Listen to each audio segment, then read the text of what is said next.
એક છોકરાના 35% માર્ક આવ્યા, બધા જ વિષયની અંદર 35% માર્ક આવ્યા, તો પરિવારે એવું સેલિબ્રેશન કર્યું કે દેશભરની અંદર ચર્ચાનો વિષય બન્યો.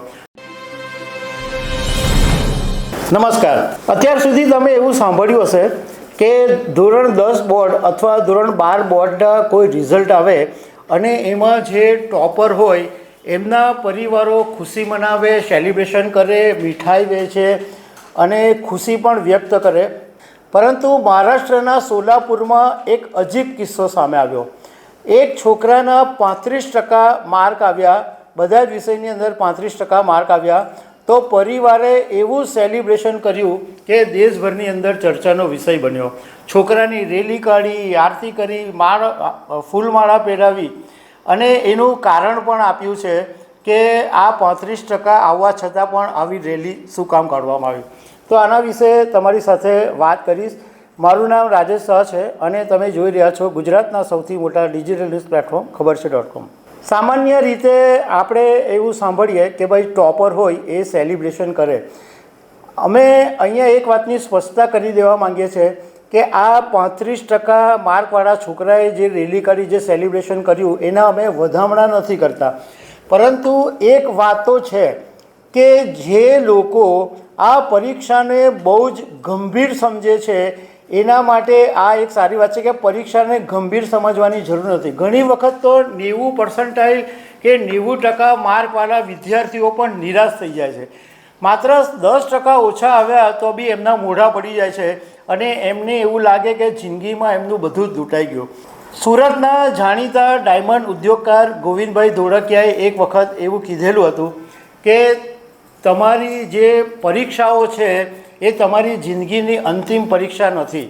ઘણી બધી પરીક્ષાઓ આવશે એટલે આ પરીક્ષાને એટલી ગંભીરતાથી નહીં લેવો. તમે નો ડાઉટ મહેનત કરો, પરંતુ તમે એની પાછળ આટલા ઓછા માર્ક આવ્યા એવી રીતના નિરાશ નહીં થઈ જાઓ. હવે વાત કરીએ કે મહારાષ્ટ્રના સોલાપુરમાં શિવમ વાઘમારે નામનો એક છોકરો છે અને 13 મેના દિવસે CBSEની 10મા ધોરણ બોર્ડની પરીક્ષાનું પરિણામ જાહેર થયું અને શિવમના 35% માર્ક આવ્યા.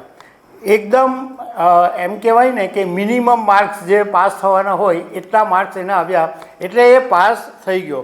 તો એના પરિવારના લોકોએ એટલા બધા ખુશ થઈ ગયા કે ગામની અંદર રેલી કાઢી, એની આરતી ઉતારી, ઉત્સવ મનાવ્યો. જાણે એ પોતે ટોપર થઈને આવ્યો હોય એને ખભા પર બેસાડીને આખા ગામમાં ફેરવ્યો. એને માળા પહેરાવવામાં આવી, એને તિલક કરવામાં આવ્યું, મીઠાઈ વેચવામાં આવી. એમ કહો કે એક જબરજસ્ત સેલિબ્રેશન કરવામાં આવ્યું. એટલે ઘણા બધા લોકોને આશ્ચર્ય થયું કે 35% માર્ક્સ આવ્યા અને એમાં આટલું મોટું સેલિબ્રેશન.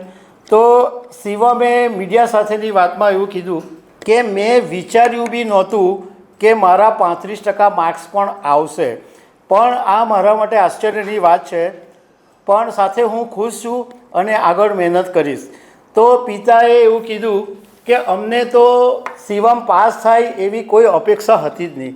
અમે ધારેલું જ નહીં કે અમે એવું માની લીધેલું કે એ રિઝલ્ટ એનું ફેલ જ આવવાનું છે, નાપાસ જ થવાનો છે.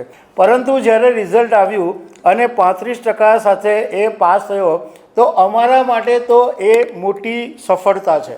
એટલા માટે અમે સેલિબ્રેશન કર્યું, કારણ કે અમે આ અમારા દીકરાની જે ભવિષ્ય છે, અમારા દીકરાનું જે ભણતર છે એ આટલી બધી ગંભીરતાથી લેતા નથી. એ પાસ થઈ ગયો એ જ અમારા માટે બહુ છે અને આ જ વાત એની માતાએ પણ કરી. હવે આ પહેલાં બી કર્ણાટકની અંદર એક એવો કિસ્સો સામે આવેલો કે કર્ણાટકના બાગલકોટમાં એક અભિષેક નામનો છોકરો ધોરણ 10ની અંદર નાપાસ થયો.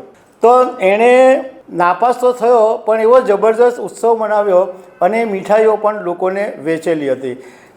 બીજું કે શિવમે મીડિયા સાથેના ઇન્ટરવ્યૂમાં એવી વાત કરી કે આગળ જઈ અને મારે ITI હું કરવા માગું છું.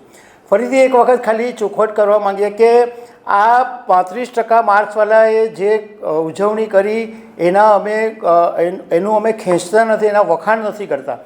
પરંતુ એક વાત છે કે વાલીઓ જે પ્રમાણે બહુ જ ગંભીરતાથી લે છે અને બોર્ડની પરીક્ષા તો જાણે એવી રીતના પરિવારો માથા પર લઈ લે કે 1 વર્ષ સુધી કોઈ સોશિયલ કામ બંધ, કોઈને મળવાનું બંધ, છોકરાને ઘરમાંથી બહાર જવાનું બંધ. તો આટલી બધી ગંભીરતાથી નહીં લેવું જોઈએ એવું એક્સપર્ટો પણ કહે છે. તો દર્શક મિત્રો, આવી અનેક વાતો સાથે અમે તમને મળતા રહીશું. Thank you very much.